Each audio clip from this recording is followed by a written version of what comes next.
Haleluya, shalom, salam bahagia buat kita semua.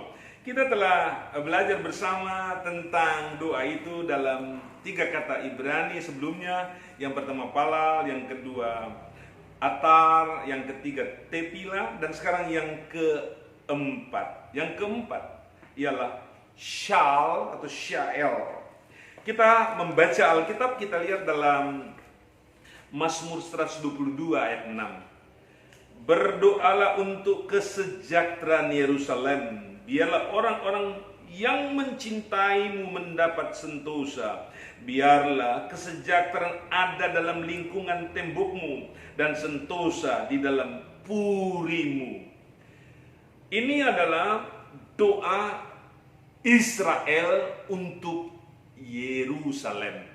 Hingga hari ini, sejak dari 3000 tahun yang lalu di zaman Raja Daud, doa ini telah dimismorkan, ditepilakan. Doa ini telah disampaikan. Hingga hari ini, orang-orang Israel menggunakan doa ini untuk kesejahteraan Israel.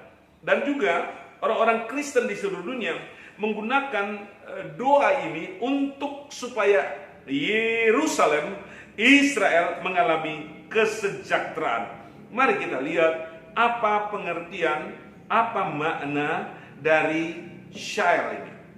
Syair ini adalah bertanya karena ingin tahu. Ya, namanya juga manusia. Kita suka lupa, bahkan tidak banyak mengerti, tidak banyak tahu. Kita perlu tahu apa yang tidak bisa dijelaskan oleh manusia, apa yang tidak bisa kita pelajari. Kita bertanyakan Tuhan. Tuhan Maha Tahu, hikmatnya luar biasa, yang mampu memberitahu kita. Haleluya. Yang kedua, meminta karena butuh. Kita punya begitu banyak daftar kebutuhan. Banyak sekali. Mulai dari kebutuhan akan kesehatan, kebutuhan atas keperluan sehari-hari, dan kebutuhan kita untuk sukses di bidang kerja dan usaha, hubungan kita dengan orang banyak. Kita butuh. Nah, siapa yang mampu menyiapkan semuanya? Hanya ada satu yang dapat menyiapkan semuanya, namanya Tuhan. Orang kaya bisa menolong kita tapi terbatas. Dokter bisa tolong kita juga terbatas. Teman baik kita bisa menolong kita tetapi juga ia tidak mampu memenuhi semua kebutuhan kita. Ada satu alamat yang paling tepat, tempat kita meminta semua kebutuhan kita, itu adalah Tuhan. Buka mulut, buka hati, teriak minta tolong pada Tuhan. Tuhan sanggup untuk menjawab kita. Haleluya. Yang berikut, memohon dengan berharap. Oh, kita sudah pernah berharap kepada manusia, tapi manusia gagal memenuhi pengharapan kita. Bahkan ada satu ketika kita sudah begitu sangat berharap, tapi kemudian nihil, tidak ada hasil. Maka dari itu kita gantungkan harap kita kepada Tuhan. Kita sandarkan pengharapan kita kepada Yesus. Yesus tidak mungkin mengecewakan kita. Berikut, mencari jawaban dengan sungguh-sungguh. Mencari jawab dengan sungguh-sungguh. Nah, itulah sebabnya mencari Tuhan tak hanya sekedar formalitas seremonial. Terlihat di wajah kita kalau kita bersungguh atau tidak, kita serius atau tidak. Tuhan tahu, bukan cuma di raut wajah, tapi juga Tuhan tahu isi hati kita. Mari kita mulai berdoa dengan sungguh-sungguh dan nikmatilah jawaban Tuhan secara pasti. Dan yang terakhir, pengertian syair ini juga adalah rasa hormat. Rasa hormat. Siapa yang kita paling hormati? Tuhan. Kenapa Tuhan yang paling kita hormati? Dia pemberi hidup. Dia pemberi nafas. Dia pemberi segala sesuatu. Apa aja yang kita butuhkan dia mampu berikan. Maka kita perlu memberikan hormat kepadanya. Hormat kita dalam bentuk apa? Kelakuan hidup kita sehari-hari harus cocok dengan Tuhan. Rasa hormat kita itu bagaimana? Kita memberi pujian yang tulus kepadanya. memberi penyembahan yang sungguh kepadanya, memberi ucapan syukur yang tulus kepadanya. Itulah rasa hormat kita. Jangan sampai kita tidak menghormati Tuhan. Itu akan buruk untuk kita. Hormatilah Tuhan. Haleluya. Dan di dalam rasa hormat kita itu kepada Tuhan, Tuhan senang. Ada ayat Alkitab, saya melihat pengertian syal ini ada dua macam. Yang pertama, di dalam Mazmur 78 ayat 18. Mereka mencobai Allah dalam hati mereka dan meminta makanan menurut hawa nafsu mereka. Meminta makanan menurut hawa nafsu mereka.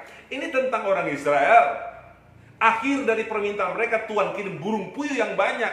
Tapi setelah burung puyuh itu datang, mereka makan, masih penuh di mulut mereka, dan tangan mereka masih menggenggam daging-daging yang lain. Dan akhirnya apa? Mereka mati. Dan digalilah sebuah kuburan yang disebut Kibrot Ta'awa, kuburan orang-orang rakus.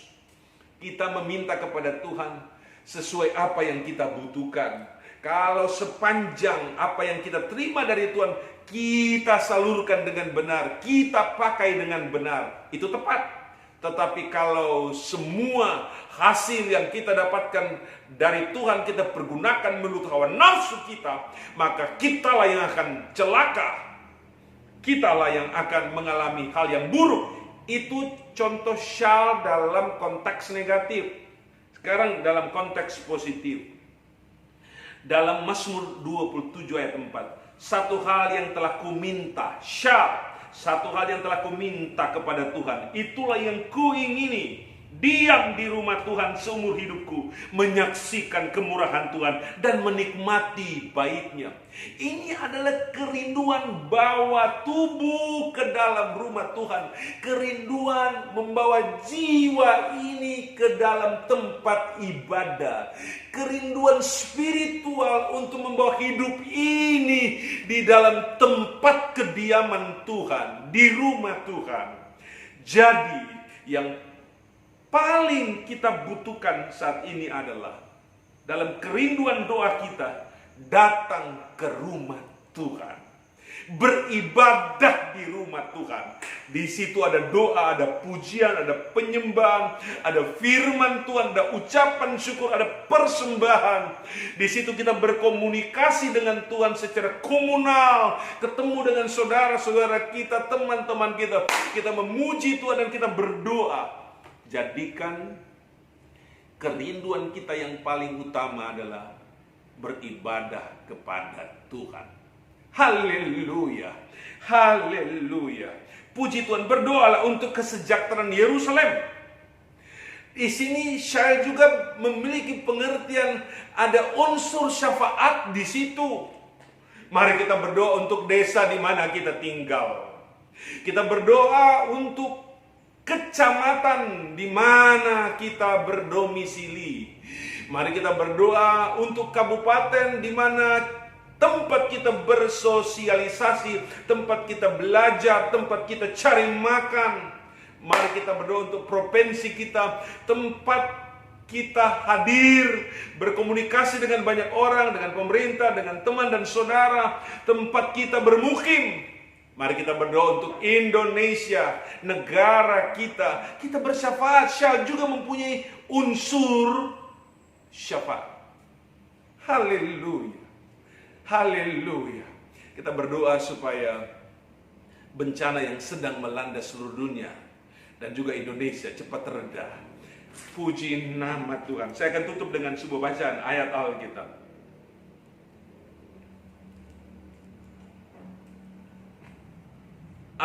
Dalam Mazmur 2 ayat 7 dan 8. Aku mau menceritakan tentang ketetapan Tuhan. Ia berkata kepadaku, anakku, engkau telah kuperanakkan hari ini. Lihat ayat 8. Mintalah kepadaku, sya'allah kepadaku, maka bangsa-bangsa akan kuberikan kepadamu menjadi milik pusakamu, dan ujung bumi menjadi kepunyaan. Tuhan sendiri meminta kita bersyal, mintalah kepadaku. Jangan lewatkan kebenaran ini. Berdoalah. karena ini adalah perintah Tuhan. Tuhan sedang memberkatimu. Haleluya.